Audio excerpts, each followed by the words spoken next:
সংসার করতে এসে সব কিছু করা শিখে গেছি। এক হাতে সব কিছু সামলানো, চারিদিক করা খেয়াল সব কিছু একা হাতে রাখতে শিখে গেছি। তো আসসালামু আলাইকুম, আশা করি সকলে ভালো আছেন। আমি সন্ধ্যা নতুন ব্লগ নিয়ে আপনাদের সাথে আবারও হাজির হলাম। আমাদের আগের ভিডিওতে দেখছেন আমরা ধান নিয়ে খুব ব্যস্ত আছি। ধান সিদ্ধ করতে লেগে আমাদের বাসায় হঠাৎ করে মেহমান চলে এসেছে। এর মধ্যে আরও কাজ, তো কি করব, মেহমান আসলে তো মেহমানের আপ্যায়ন করতেই হবে, তাই না? যতই কাজ থাক, কাজ পড়েছিল সাজের বেলায় আমি ব্রয়লারটা জবাই করে রেখেছি। আপনারা যারা আমাদের আগের ভিডিও দেখেছেন তারা অবশ্যই জেনে থাকবেন আমরা বাড়িতেই ব্রয়লার পোষণ করি।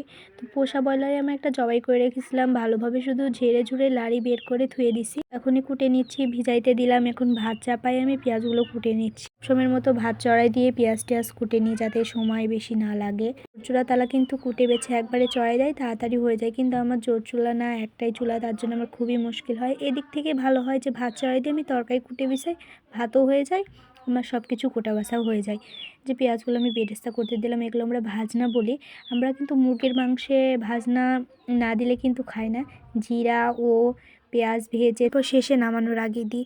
তো এই তো আমার মাংস কোটা শেষ। এবার মাংসগুলো আমি ভালোভাবে ধুয়ে নেব। আজ কিন্তু একটু অন্যভাবে রান্না করব।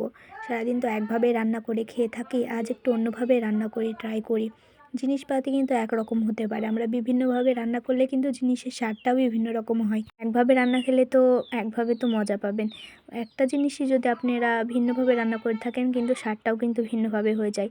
তারপর আমি একটু অন্য রকমভাবে মুরগির মাংস রান্না করব, মুরগির কালাভুনা যাকে বলে। তো আমি সুন্দর করে পেঁয়াজের বেরেস্তাগুলো ভেজে এবার ঢেলে নিলাম। অতি কালো করব না, নাহলে ভালো হবে না, একবারে মাংসগুলো কালো হয়ে যাবে, খারাপ লাগবে দেখতে। তো পেঁয়াজগুলো আমি একে দিয়ে দিলাম, পেঁয়াজগুলো আওড়াতে লাগলাম, আর তেজপাতাটাও দিয়ে দিলাম। তারপর আমি মাংস সব সেট আপ করতে লাগবো। মাংস আমি সব কিছু মাখায় নিব। মাংসগুলো আমি ধুয়ে একদম পরিষ্কার করে নিয়েছি। তো কথায় আছে মাছের 7 ধোয়া আর মাংসের 3 ধোয়া। তো মাংস আপনি অতিরিক্ত ধুলে কিন্তু মাংসের স্বাদ নাকি চলে যায়, বড় মানুষের কাছে শোনা। তো মাংসটা আমি 3বার ধুয়ে নিচ্ছি, সুন্দর করে ধুয়ে নিচ্ছি। তারপর এই তো আদা রসুন বাটা, জিরা গরম মশলা বাটা, হলুদ মরিচ লবণ সব কিছু দিয়ে, মানে যাবতীয় যত মশলা লাগে সব কিছু কিন্তু আমি এই মাংসের মধ্যেই দিব, বাড়তি আর ওখানে মশলা দিব না। তো মশলা দিয়ে সুন্দরভাবে মাখিয়ে নিলাম। দেখতে পাচ্ছেন কত সুন্দর কালার হয়েছে। কেউ নাকি বলে যে ব্রয়লার মাংসে গন্ধ বাড়ায়, খেতে পারে না। এভাবে রান্না করলে কিন্তু ব্রয়লার মাংসে কোনো দিনই গন্ধ বাড়ায় না।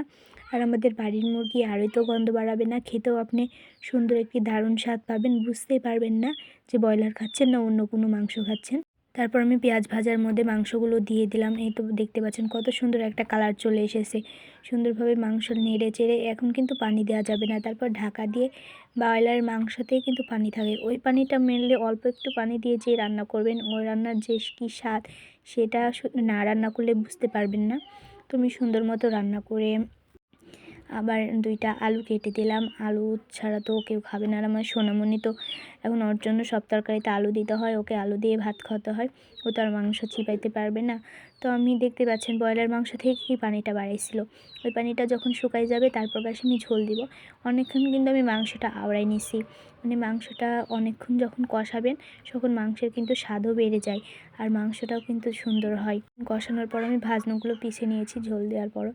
এগুলো ভাজনা কিন্তু আমরা শেষের পর্যায়ে দিই। ভাজনাগুলো এগুলো আমরা কিন্তু মাংসের ঝোল দিয়ে পিষে থাকি, কেউ পানি দিয়ে পিষে, কিন্তু আমি পানি দিয়ে ভালো লাগে না, আমি তরকারির ঝোল দিয়ে পিষি। তারপরে এই তো ভাজনাগুলো দিয়ে দিলাম।